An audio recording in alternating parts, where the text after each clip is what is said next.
இந்தியாவில் அஃபோர்டபுள் 5Gன்னு சொல்லப்படுற 8,000 to 10,000 ரூபாய்க்குள்ளே இருக்கிற 5G ஃபோன்களோட விற்பனை 6 மடங்கு அதிகரிச்சிருக்கிறதா ஒரு அறிக்கை சொல்லுது.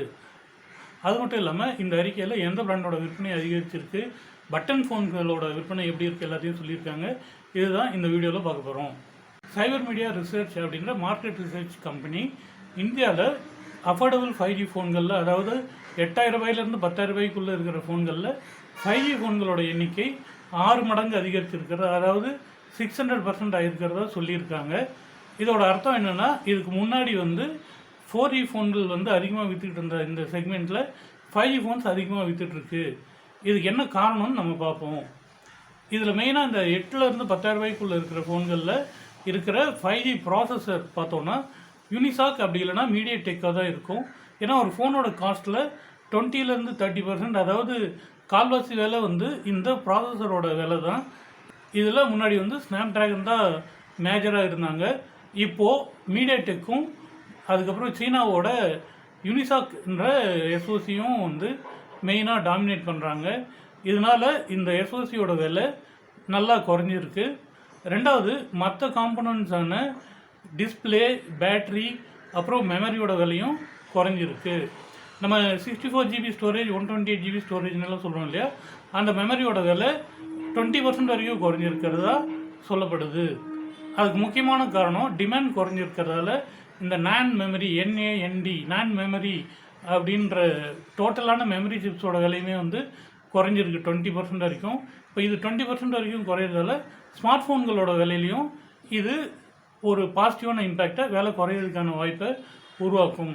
அதே மாதிரி டிஸ்பிளே அண்ட் பேட்ரிலாம் ஸ்டாண்டர்டைஸ் ஆகிட்டதால் ரெகுலர் ப்ரொடக்ஷனுக்கு வரும்போது இதனோட காஸ்ட்டும் குறைஞ்சிருக்கும். இதெல்லாம் சேர்ந்து தான் இந்த 8,000 to 10,000 ரூபா விலையில் இருக்கிற ஸ்மார்ட் ஃபோன்களோட விலை குறைய காரணமாக இருக்குது. அப்போது இந்த அஃபோர்டபுள் ரேஞ்சில் இந்த யூனிசாக், மீடியாடெக் ப்ராசஸர் வச்சு வர ஃபோன்ஸ் விற்பனை அதிகமாக இருக்கிறதால இந்த 8,000 to 10,000 ரூபா ப்ரைஸ் ரேஞ்சில் 5G ஃபோன்களோட பர்சன்டேஜ் அதிகமாக இருக்குது. அதே மாதிரி இந்தியா ஃபுல்லாக 5G ஃபோன்களோட பர்சன்டேஜ், அதாவது மொத்த ஸ்மார்ட் ஃபோன் விற்பனையில் 5G ஃபோன்களோட பர்சன்டேஜ் 83% ஆகிருக்கு. அதாவது 5 ஃபோன் விற்றுதுன்னா அதில் 4 ஃபோன் 5G ஃபோனாக இருக்குது. இந்த என்ட்ரி லெவல் செக்மெண்ட் மட்டும் இல்லாமல் ப்ரீமியம் செக்மெண்ட் சேலும் அதிகமாக இருக்குது. 35% இன்க்ரீஸ் ஆகிருக்கிறதா அந்த சைபர் மீடியா ரிசர்ச் சிஎம்ஆரோட அறிக்கை சொல்லுது. இந்த சிஎம்ஆர் அறிக்கை இன்னொரு காமனாக நம்பப்படுற ஏஐன்னு சொன்னாக்கா ஃபோன் விற்கும் அப்படின்ற இது அந்தளவுக்கு உண்மை இல்லைன்னு சொல்லியிருக்காங்க.